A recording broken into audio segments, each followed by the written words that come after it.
Woe to you, O earth and sea, for the devil sends the beast with wrath, because he knows the time is short. Let him who hath understanding reckon the number of the beast, for it is a human number. Its number is 666. I left alone. My mind was blank.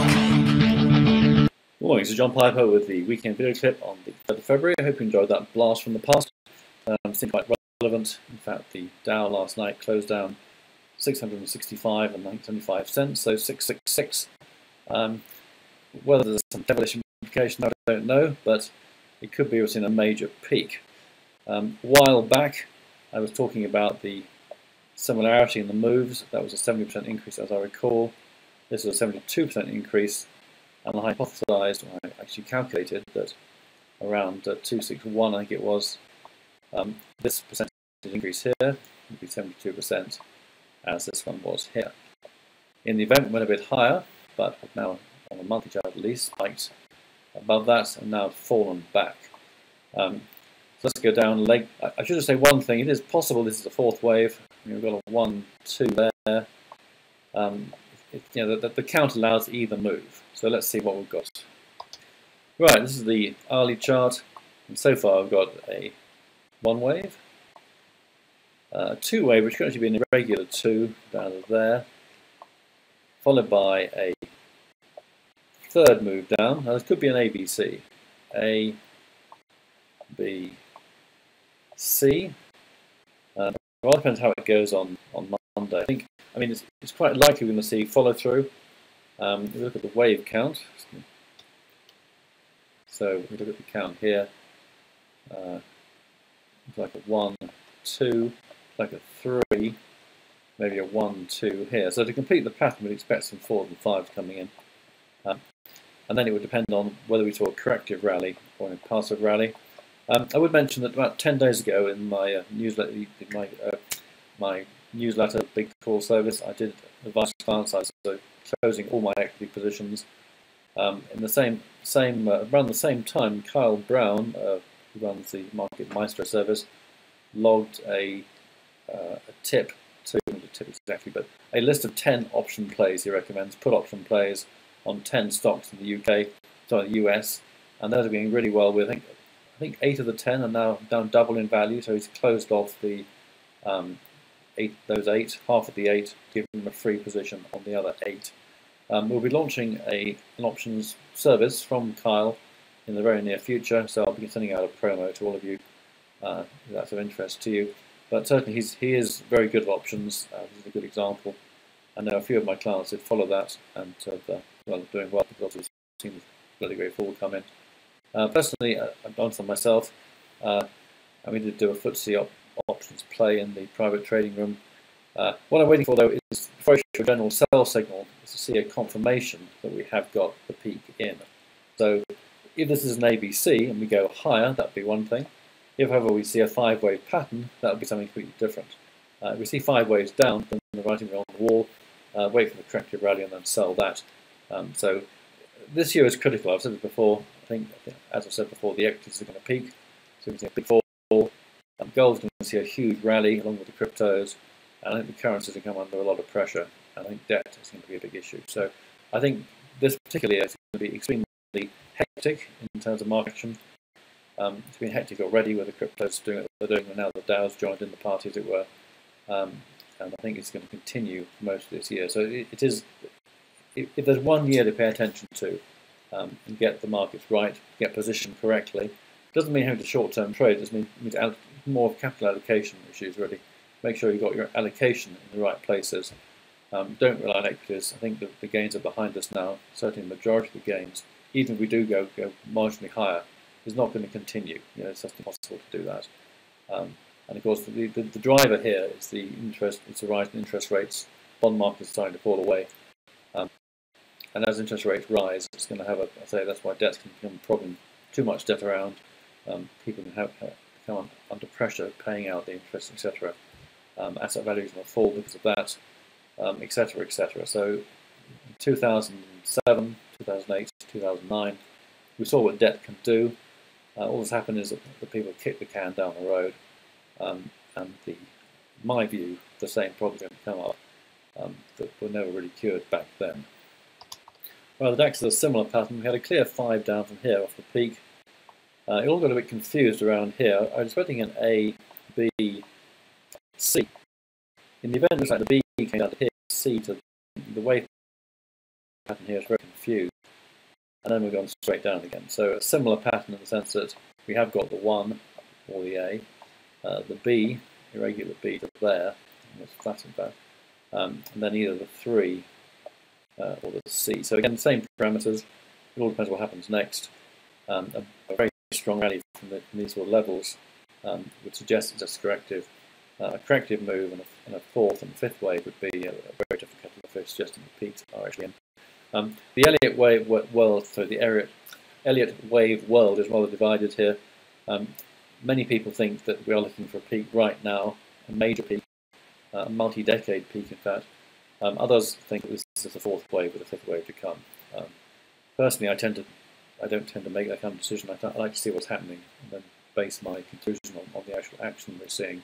So right now, it can still go either way. Looking at FTSE, we have this clear 1, 2, 1, 2, 3. So that's a fairly clearly impulsive move. I mean, it could be an ABC, but it looks like it's impulsive. It looks like a clear. You need a 4 and a 5 to create an ABC, followed by a 1, 2, 3, I should say. It could be an ABC, but a 1, 2, 3, followed by an ABC 4, and then a final fifth wave decline. If we see that, then the writing's on the wall, and that's how it looks right now. So we should get many opportunities to re-enter. If we're in the option positions that Carl recommended, then Carl will be suggesting ways to capitalise on that, to add to that as this decline continues, and this will be a long-term affair. It's not going to be over very quickly, I'm afraid. I would expect some years before we see a final bottom. Right, turning to the 4-hour chart of gold, we saw the low here, an important low. I think probably this is all a wave 1. It's difficult to count it very well, but there's a few 1-2s, 1-2s down here. And it looks like a wave 1 because this move looks like it's a bigger correction than expected, as it were. A, B, C, B, now the next leg down. I had thought the Dow falling back might give some impetus to gold. It hasn't done so yet. It could change, of course. This was around 13.70. So the first leg down was approximately $40. So 13.10. I mean, 13.20 is key. A we'll see around 13.10, if I can see, and of course 1300 is very key as well. But we could see acceleration, but we should see a major buying opportunity, I believe, in gold coming up within the next week or two. If you're interested in gold or trading these peaks in the equities, or indeed, of course, cryptos, then now's a great time to sign up to the Big Call service, because this year should be action-packed and with plenty of potential for very solid. Right, the cryptos. This is the total market capitalization, going back to the last 3 months. So 800 billion is here. So that's where we hit when Bitcoin peaked actually around here.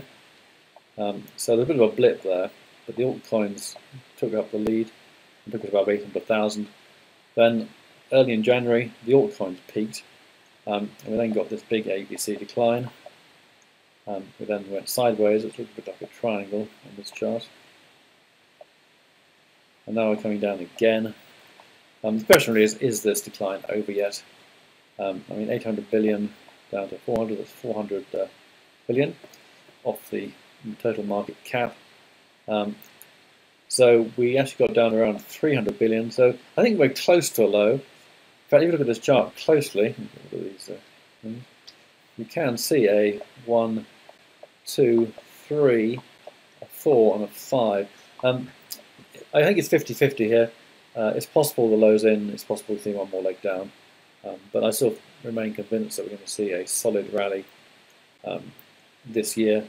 and this shakeout is a very healthy thing for the market. Also quite strong support around the $200 billion level, and there's a few lows. There's one there, one here. But that's how it looks to me. Let's have a look at Bitcoin in more detail. Right, this is the daily chart of Bitcoin. So we saw the peak around 20,000 middle of December. So an A, ABC A, ABC B. Now at that point, my target area was between 7,000 and 7,600. Now the reason for that was quite simple. We'd fallen from 20,000 down to close to 10, so almost $10,000, not quite. So $10,000 off 17,000 takes us down to 7,000. So that's simple enough.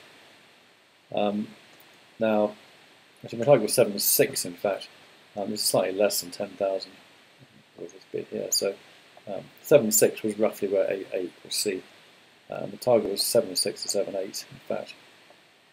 If I round it down to 7,500, 7,800. So the other reason was that 20,000 with the golden ratio, the Fibonacci 61.8%. If that's the measure of the fall, that's about 12,500. So again, you get down to 7,500, 7,600, that kind of level. In the event the low was around 7,600, I think. Just check that. Well, on this chart, the low was 7,540, so exactly in my target area. That doesn't mean, of course, that the low is in. Any target is just a stepping stone where you need to see what happens at the target rather than just following it blindly. But I guess so far so good. I've been sticking with that target throughout this decline. So what we're looking at now is the pattern of the decline from 17,000. Right, so having seen the peak here, it could be this is all a big A wave, but it's very different counter. It's not an easy thing to count at all. Triangular B wave. There, so this is A, B, and you can count 5 waves down for here. This as a C wave. It's quite subnormal though. This is an A wave. That A wave is a 50% retracement approximately. If we take 50% from here, then we get a target around 5,750. Alternatively, 50% from here is 6.5. So it really comes down to is the action since the low convincing? So let's have a look at that. Well, so far it's fairly short term. This could be a one wave. This could be an A, B, C two wave, and this could be new impulsive action. Certainly, if we start to accelerate up here, I think the key level to watch is 7,500 to 9,000.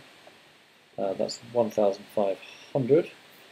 So 8,2 to 9,700 is a key level where, if this is corrective, A equals C. So essentially it comes around to 10,000 again. I was saying 10,000 was the key level around here. I mean, it's hardly a brilliant deduction. And I think 10,000 is the key level now. If we can see acceleration above 10,000, then that would, I think, confirm the low is in. Although there isn't another thing as an absolute confirmation, but it would certainly swing the probabilities for there being a low already seen. Even so, we just see a correction and start to go down again, and obviously we've got new lows. At that point, it could go down to 5,000. There's various possibilities, but I still think it's a wall of money just waiting to come in here, and it's just a matter of at what point that will happen, and that will be a great buying opportunity, in my opinion. Right, that's all for today. Quite long, I'm afraid, but let's say a fairly hectic time with a lot happening. I hope you found that interesting and useful. I'll be back with a report for subscribers on Tuesday morning. I'll be able to update my WhatsApp room on an almost hourly basis at the moment, I guess. Have a great day, weekend. Thanks for listening, and bye for now.